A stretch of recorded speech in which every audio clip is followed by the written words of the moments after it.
ပညာရက်တွေဆိုတာပညာရက်တိုင်းကစိတ်ဝင်စားဖို့ကောင်းတယ်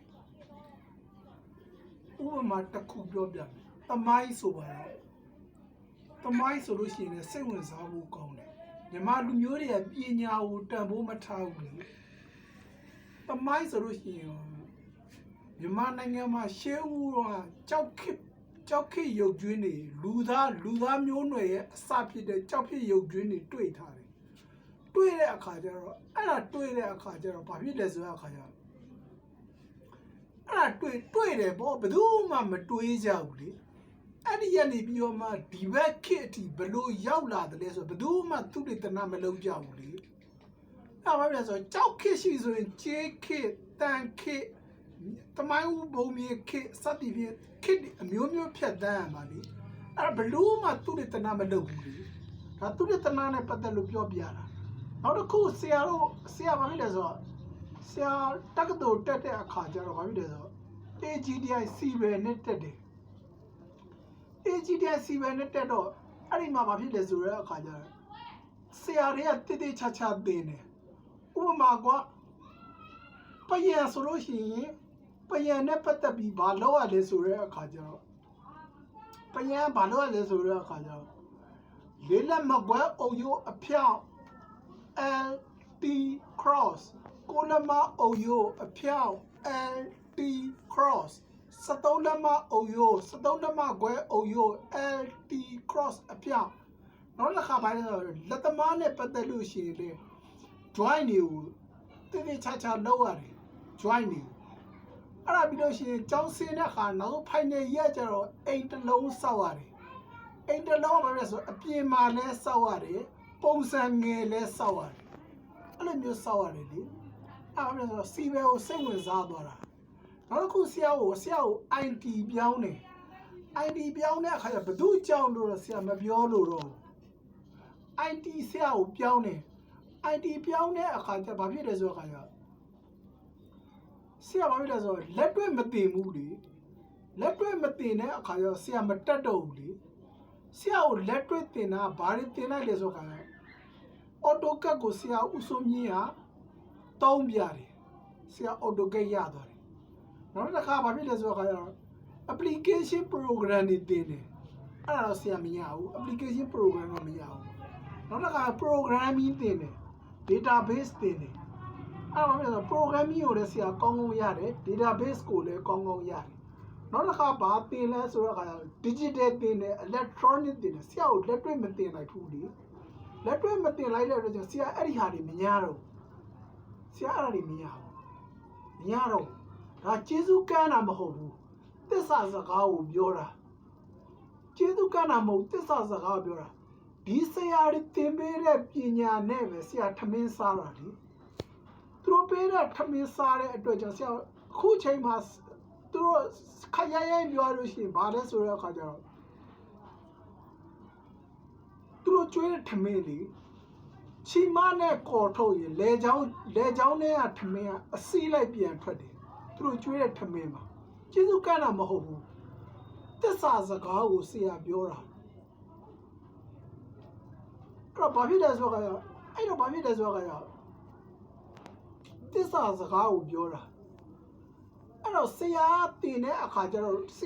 ရာပြန်လုပ်ပြီးတင်တဲ့အခါကျတော့ဘာဖြစ်လဲဆိုတဲ့အခါကျတော့ digital တင်တယ်ဆရာလက်တွေ့မတင်တတ်ဘူး electronic တင်တယ်ဆရာလက်တွေ့မတင်တတ်ဘူး AutoCAD ဆရာကောင်းကောင်းရတယ် programming ဆရာကောင်းကောင်းရတယ်အဲ့တော့ဘာဖြစ်လဲဆိုတဲ့အခါကျတော့ဒါဘာဖြစ်လဲဆိုတော့မသိတော့တာလေမျိုးဆက်တွေချီပြီးကန်းကုန်တာလေခုတော့ဆရာဘာဖြစ်လဲဆိုတဲ့အခါကျတော့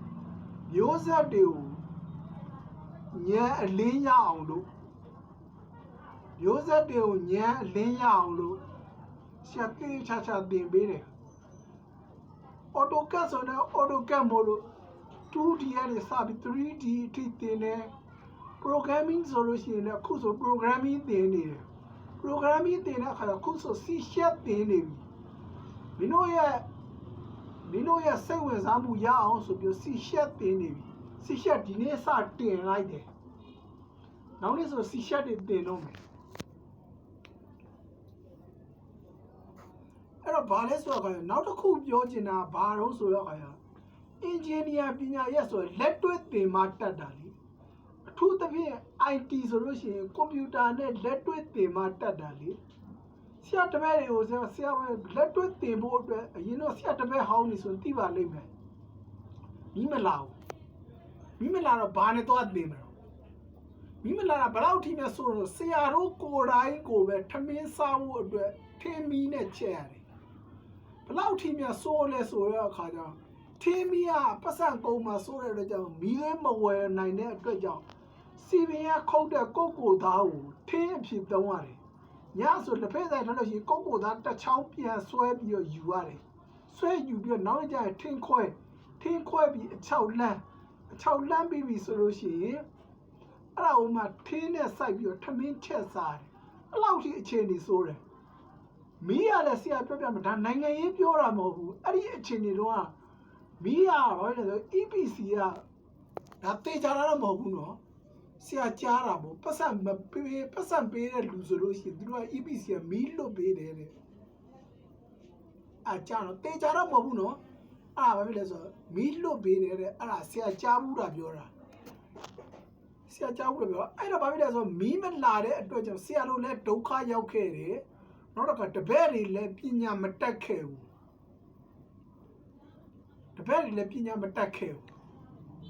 အခုနောက်ပိုင်းကျဆရာဘာလုပ်လဲဆိုတော့တပည့်တွေကိုတအားသိစေချင်တယ်သိလားတအားသိစေချင်တဲ့အတွက်ကြောင့်ဆရာဘာဖြစ်လဲဆိုတော့လေဖြတ်ပြီးတဲ့အခါမှာဆရာတအားသိစေချင်တယ်တအားသိစေချင်တဲ့အတွက်ကြောင့်ဆရာမနာဘူးလေညနေဆိုလို့ရှိရင်4 နာရီကနေ6 နာရီအထိတနင်္လာတူတောက်ကြညနေ4 နာရီကနေ6 နာရီအထိ programming သင်တယ်စနေတနင်္ဂနွေဆိုလို့ရှိရင်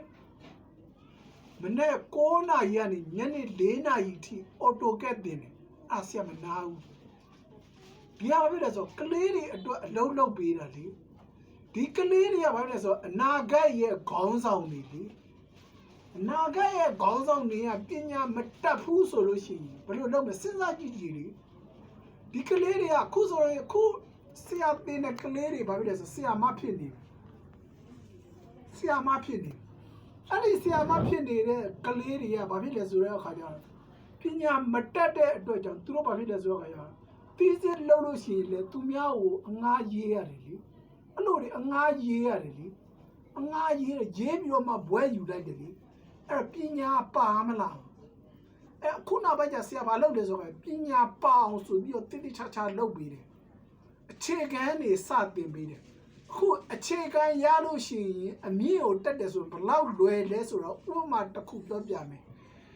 Visual Basic 6.0 တင်တယ်အဲ့ဒီဟာရအလကားမဖြစ်ဘူးမင်းတို့ကောင်းတယ်